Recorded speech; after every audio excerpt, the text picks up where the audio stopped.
Good evening, everyone. Can you hear me?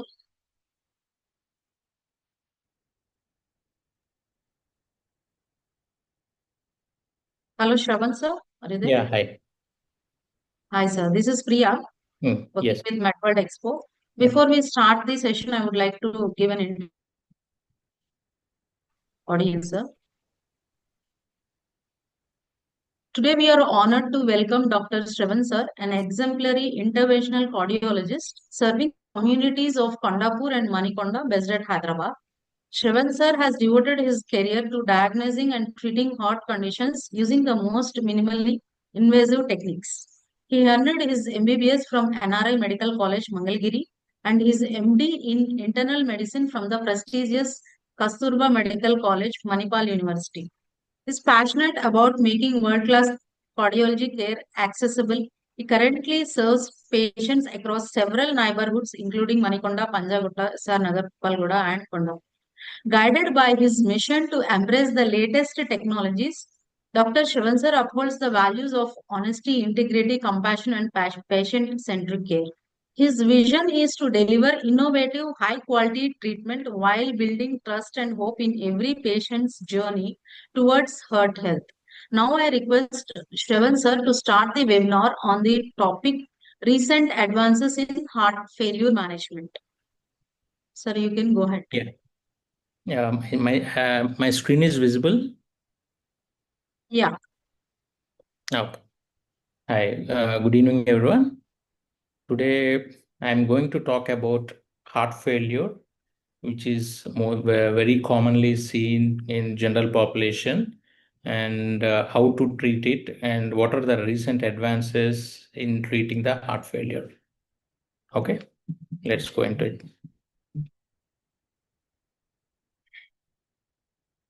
So, what is heart failure?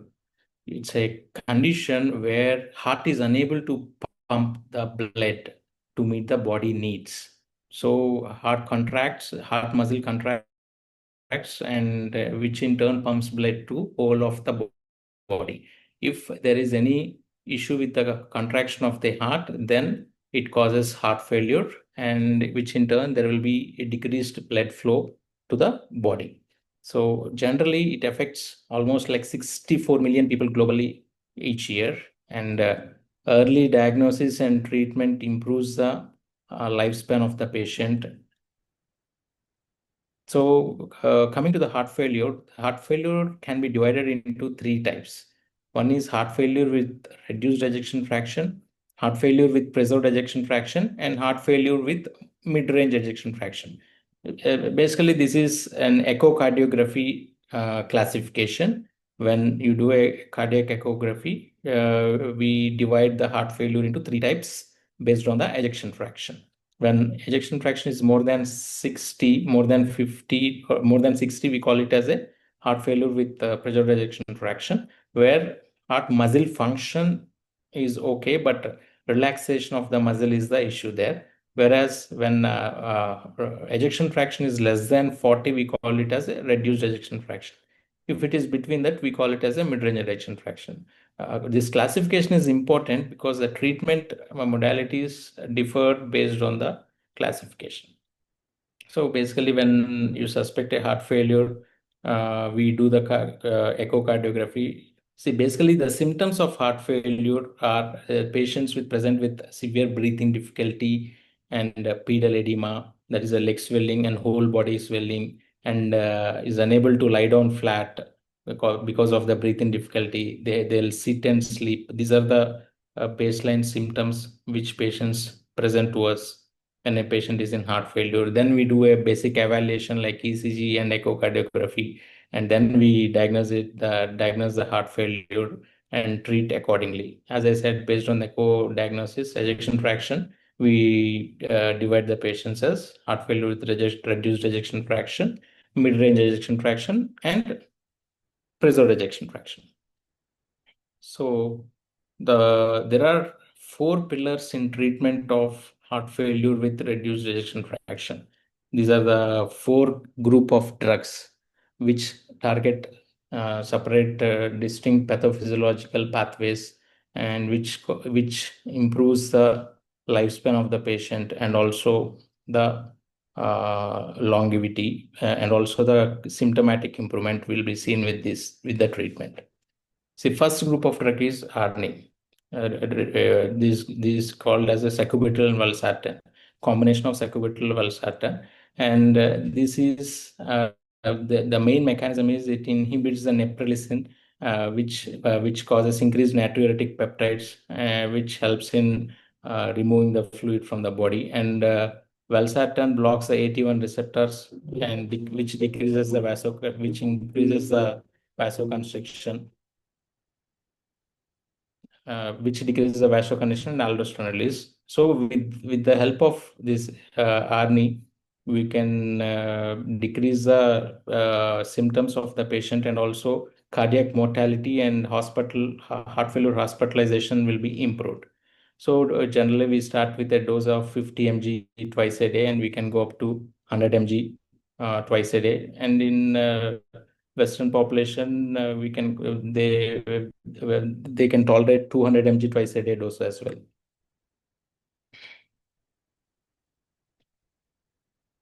So next group of drug is beta blockers. So there's a carvedilol, metoprolol, bisoprolol. These all comes under a category of beta blockers. These are the doses. Where carvedilol we start as 3.125 twice a day, and metoprolol 12.5 to 25 mg once a day, and we can go up to 200 mg once a day.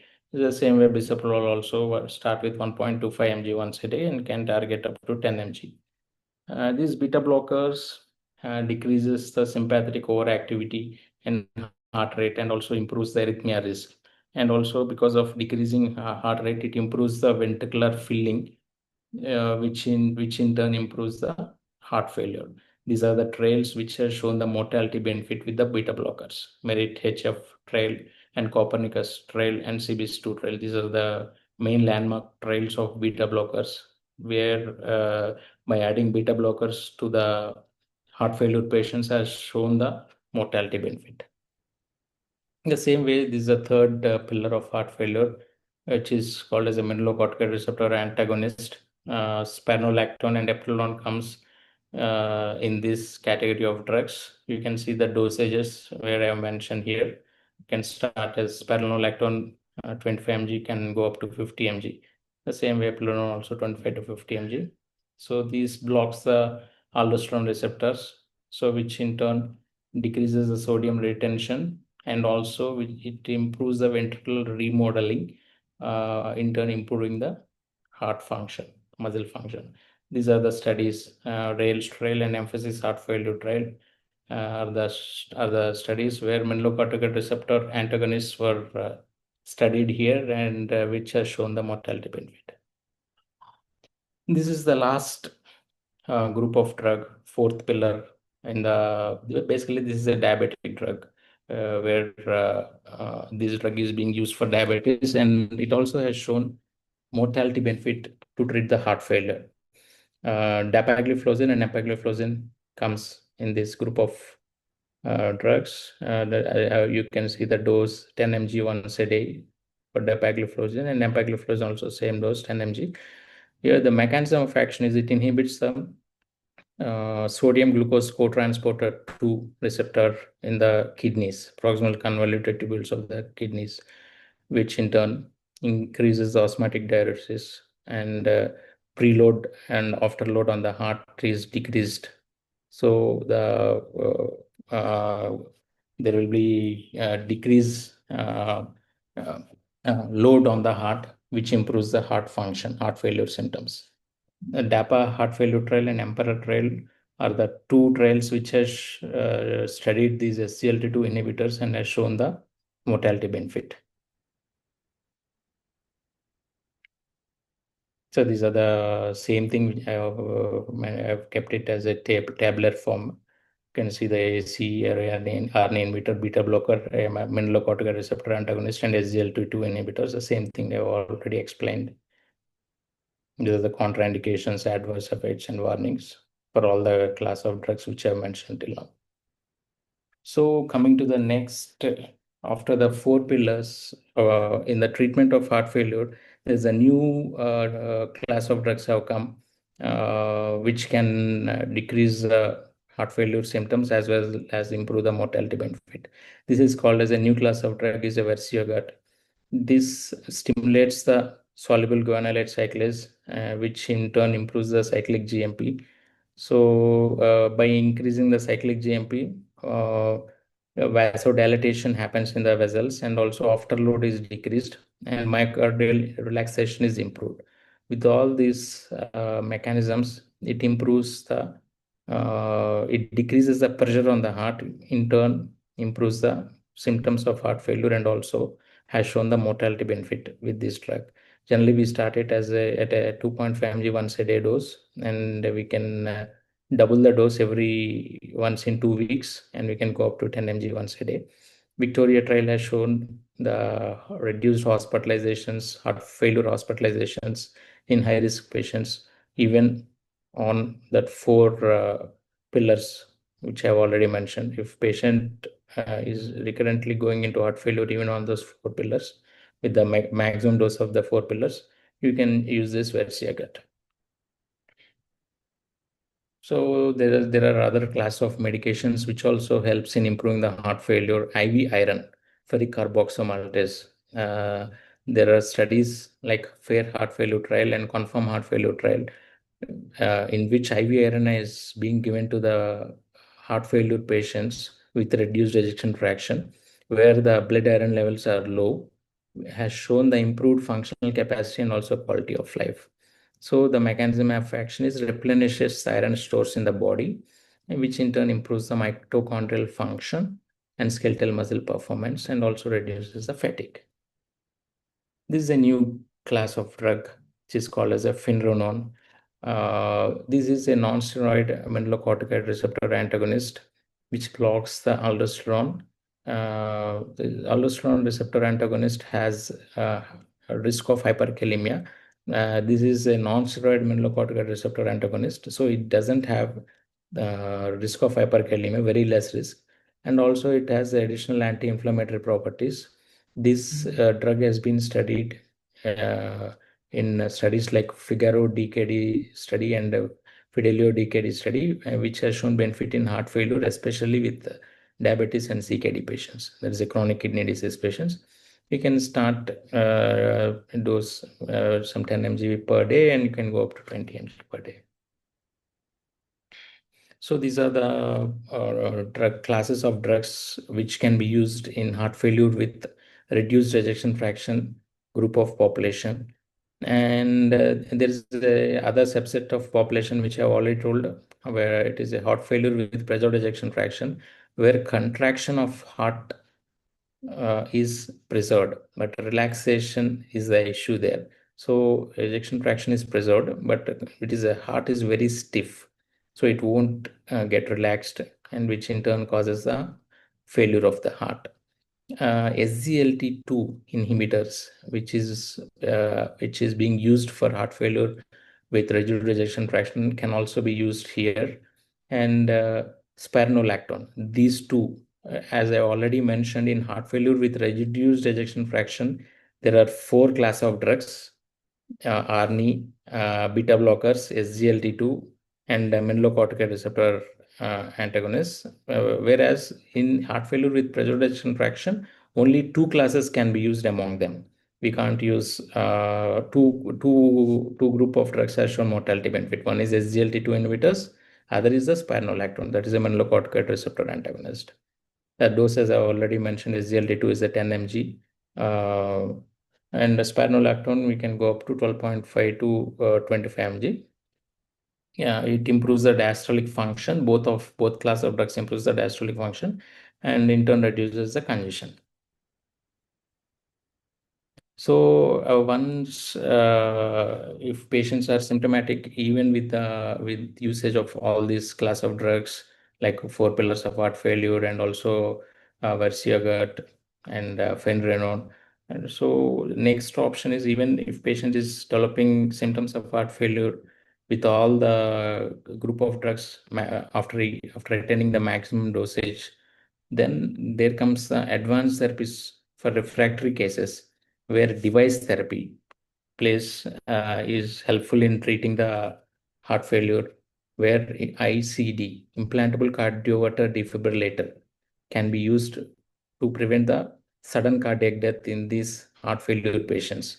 It is a small machine which we keep it just below the left clavicle, that is on the chest, and we connect that machine to the heart. If generally the heart failure patients die with arrhythmias, as I've already mentioned, they'll have a sudden rise in heart rate. We call it as a ventricular tachycardia or ventricular fibrillation, and heart suddenly goes up to heart rate jumps from 60, 70 to 300 to 500, and which is nothing but heart is unable to contract with that high rate.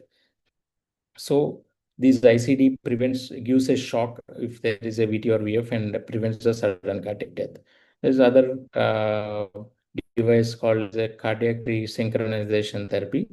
This is helpful especially in patients with severe LV dysfunction and left bundle branch block in the ECG, where we place the leads in the heart, which improves the contraction of the heart.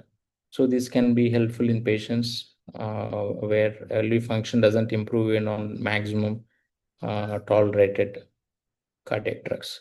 The last option is heart transplant or LVAD. LVAD is nothing but left ventricular assist device, where this device is placed surgically, and this is a bridge to the heart transplant.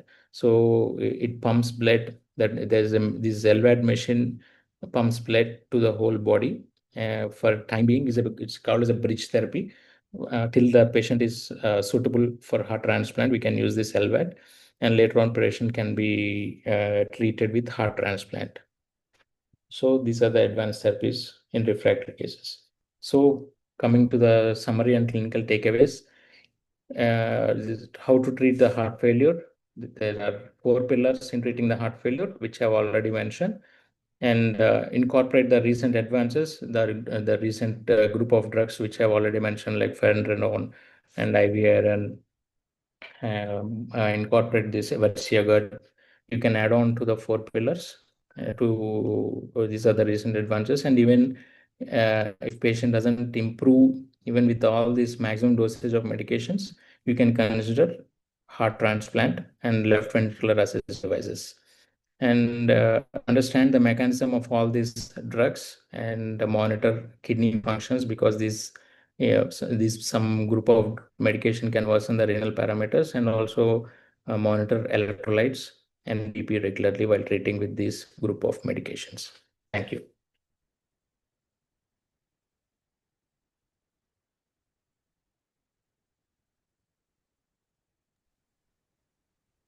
Yes, sir. Thanks for the session.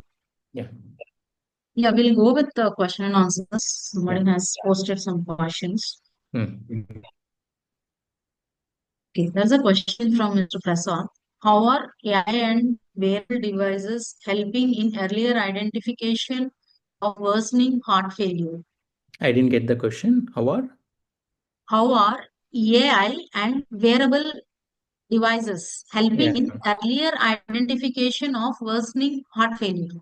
See, these wearable devices can diagnose the arrhythmias, and which prevents the sudden cardiac death by with these artificial integrated watches, and some wearable devices can identify. And some devices also can say the blood pressure variations, and you can see the BP variations when patient goes into heart failure.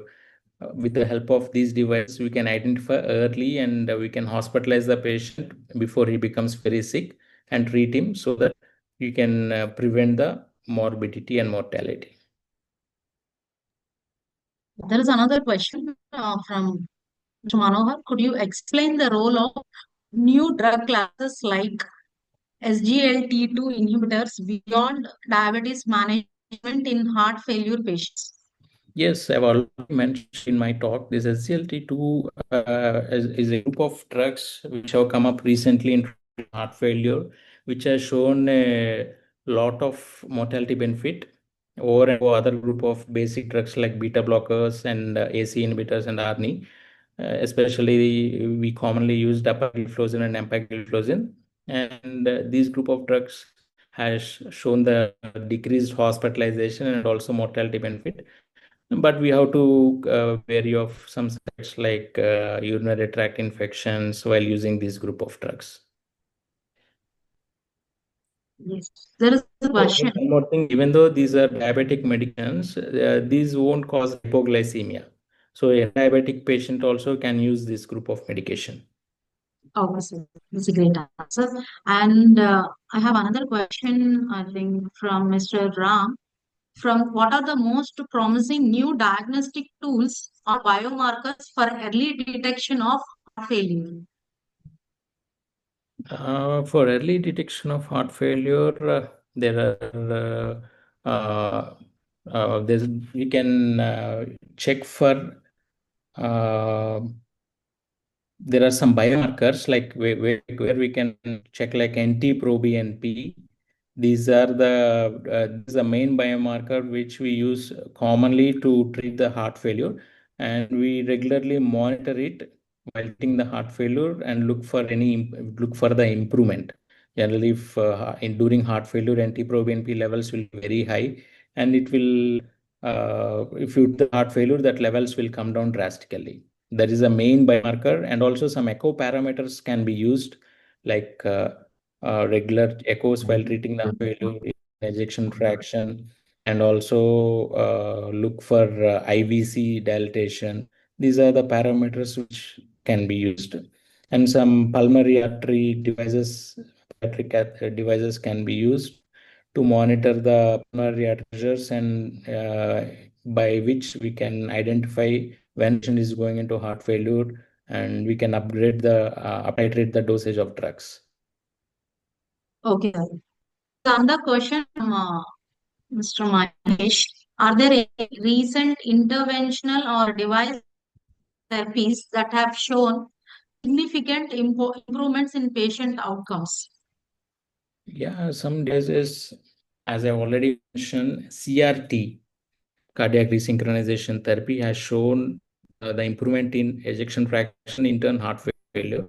But the patient needs LBBP in the ECG to treat this. Awesome. And we have a question from Dr. Mansoor Sultan Khan. How to diagnose heart failure in recently delivered patient?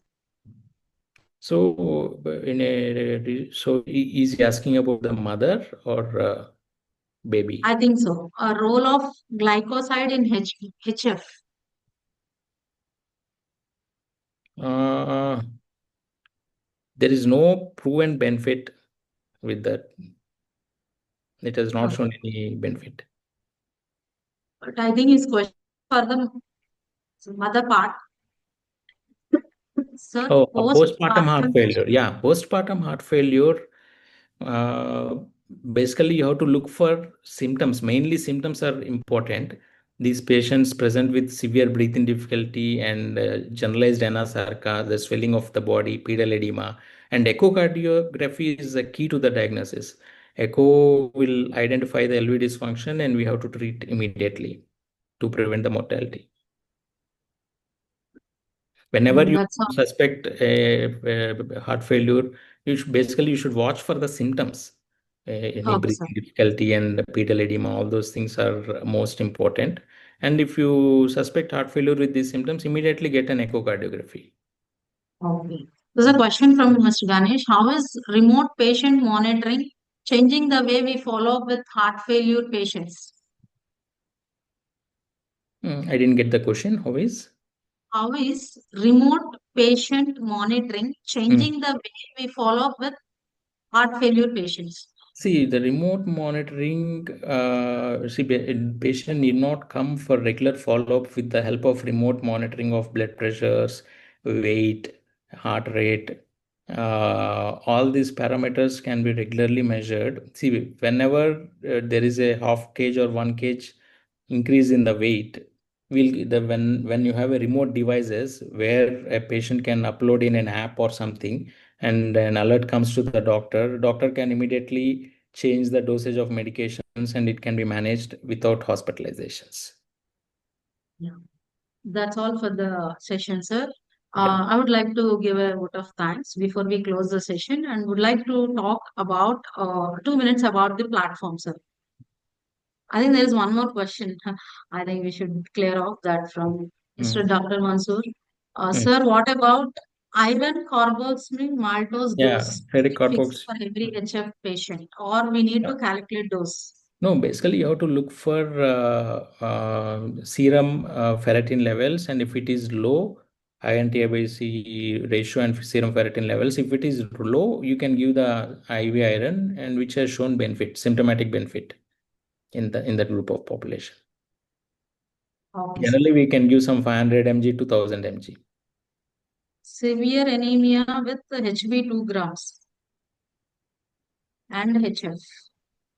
So you have to give diuretics and also blood transfusion both at the same time. Once HB hemoglobin is improved, heart failure symptoms also will improve. Okay. Thank you for that. So I'm glad that all of you have joined today, and a big shout out to Dr. Sravan sir for this impactful session on recent advances in heart failure management. Before we close this session, I would like to take a moment to introduce about MedWorld Expo, which made this session possible, sir. I would like to just share the screen, how it is helpful.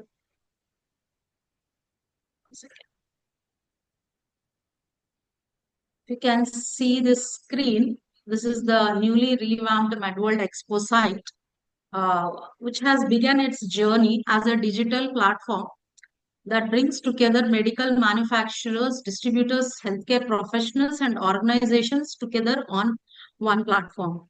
Now we have made it into a dynamic, intelligence-driven ecosystem designed to meet the evolving needs of the global healthcare community.